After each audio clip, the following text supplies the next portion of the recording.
Hello, welcome to Quackalope. Thank you for being here. Today we're diving into Nexus Arena Combat System. If you're looking for a cutthroat skirmish game with some pretty epic miniatures and a gladiatorial arena where you don't really care about the people who are fighting, because it's all about the money, we should probably take a closer look.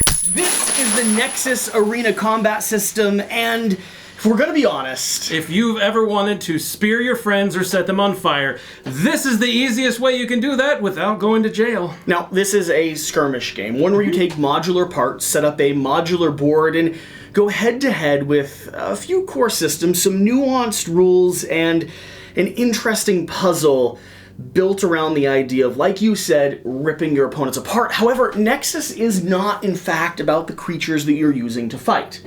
It's actually about the fame and glory you get by being the host or the entrepreneur of this gladiatorial system. You see, you're actually playing with the helots, who are these genetically engineered, modified beings. They don't actually have souls. We don't have to worry about that. But certainly no souls inside of those husks. We are That's Lannisters. why we're okay slowly ripping their body parts. Yeah. And displaying them across the Who cares about the rabble?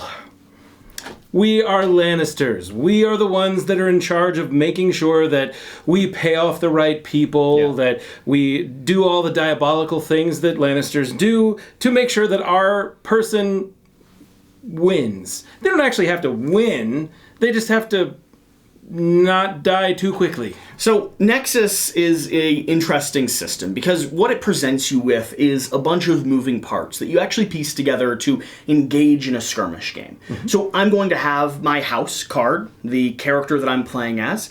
I'm going to have the Hode creature that's going to be down here on the board. I'm also going to have a system or a setup arena based on any different modules that you decide to build or your own customized one with blood splatter and gears and gore and chainmail and spikes that'll pop up from the ground and weapons that you can find in crates. And on top of that, these cards are also going to do things like give you influence cards. These influence cards will be the bribes or the bets or the people that you paid off before the battle actually starts that allow you to break some of the rules or change the system in some way or another. You also have things like deception that you can use to manage another player's movement or attacks. You can also have control, which allows you to take basically another turn throughout your actual play system. And so before you actually get started playing in this system, the biggest decisions you actually make come from the type of creature and the type of character and the type of unit you set up to enter into this battlefield.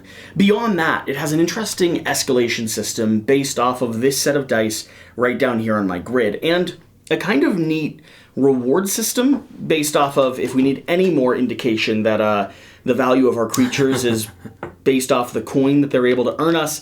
Every single body part, including the general status of your creature, is displayed in some nice tokens here. That's right, your health is actually coin, the way it should be. Yeah, the more damage you do to your opponent, either the crowd or yourself is going to start collecting those blood coins? Basically. Offensive coins? Offensive coins. I think that's what they're called, actually. Yeah. Yeah. The good news about this system is that makes it very unique when it comes to how your damage is doled out. Yep. You're doled out based on your overall health, so think of it kind of like as your constitution. But you also have individual pieces to your body. You have your lower extremities, your arms, you have your chest, you also have your midsection, and you, of course, have your head. If you want to end the game quickly, you could just go for a straight headshot. Go for the head! But if you want to get the most points possible, because you're not only competing against the other players in the arena, but also the crowd's favor itself, you might do a little bit of damage to the other bits and pieces of your opponent to make sure you have enough coin. The end of the game is going to be triggered one of two ways. Well, actually one of one ways, technically. You either murder your opponent by ripping out their heart or slaughtering their head, or you knock out your opponent by getting all of their general health stats down to 0. Yes. At that point, you're going to be the last person standing in the arena. You will collect 10 coins from the crowd's favor, and then you will compare your numbers. That 10 coins is only if you actually kill them. You only get 5 for knocking them out. That's fair. Let's be fair. But not between just yourself and the crowd, but yourself, the crowd, and all the opponents you've just knocked out. The 10 coins could sway things in your favor, and most likely will. But the reality of this system is that whoever dies doesn't actually lose. You're trying to, as the arbiter of good entertainment, make the most profit, have the most reward, have the most favor out of everyone.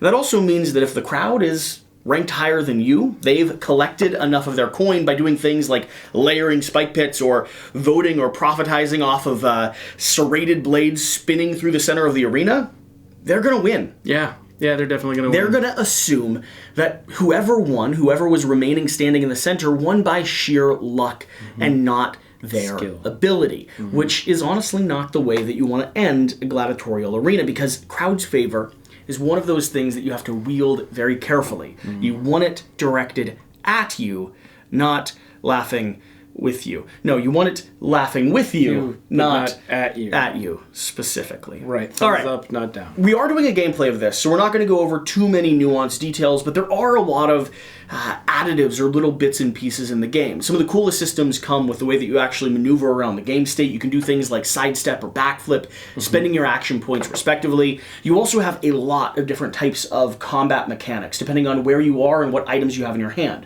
From ranged attack abilities to directed attacks that can target a specific location, chained attacks that allow you to pile not only one big hit, but also get a multiple effective costs on following hits, assuming, of course, that first swing works. Otherwise, you've wasted everything. And then on top of that, we also have a arena system that creates a lot of chaos and havoc, and a grapple system that allows you to push, pull, and maneuver your opponents around the board, assuming that you can keep a hold of them. Some of those fun things: set spikes on the ground and have them shoot up and hit people. Saw blades going across deadly areas.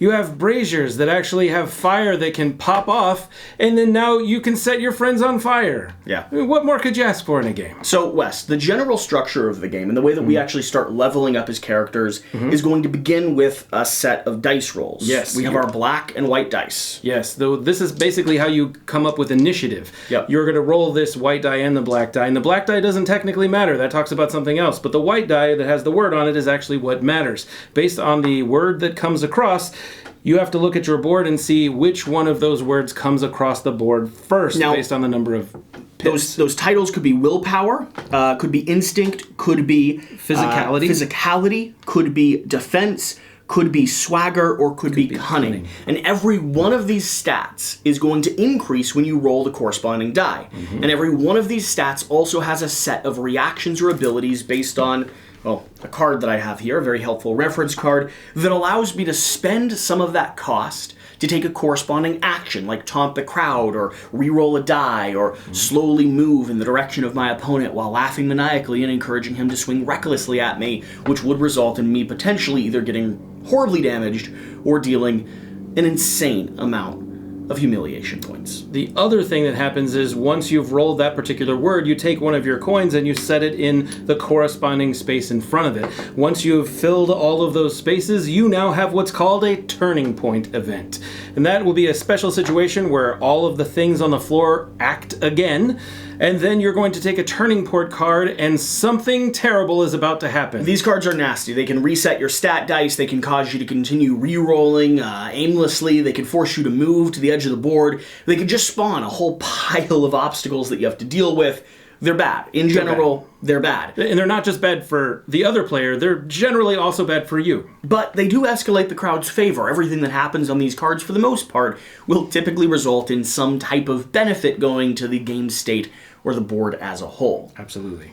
Now, as a two-player game, this is a head-to-head skirmish, and sometimes you're maneuvering around the board trying to gain gear and weapons before actually meeting in the center and just ripping each other's faces off. But as a 3- and 4-player game, this starts escalating into a who do you team up with, Yes. How often do you negotiate a truce for a moment at a time, and when do you betray your closest ally by playing one of your Nexus cards or your influence cards and letting them know that you really were just in it for the coin the whole time. That's right. You can't always be friends with everyone all of the time. What fun is that? Yeah. As far as I'm concerned, when it comes to Arena, the combat system, if you enjoy a skirmish game, and you enjoy a skirmish game that has enough depth to continue introducing your friends into it, that gives you a bit of modularity when it comes to the way that you actually play, and is just adjacent to kind of a larger RPG title, this would be something that you should probably take a closer look at. There's a lot of nuance here, and a lot of specificity when it comes to the rules and the rulings. However, that means it's not as easy to get up and off the table as quickly as, if you were going to play it once a month or so. It's very fair. As quickly as you might want. I think once you know the system and you understand all the nuances and the rules, you can make this game very fast and very fun.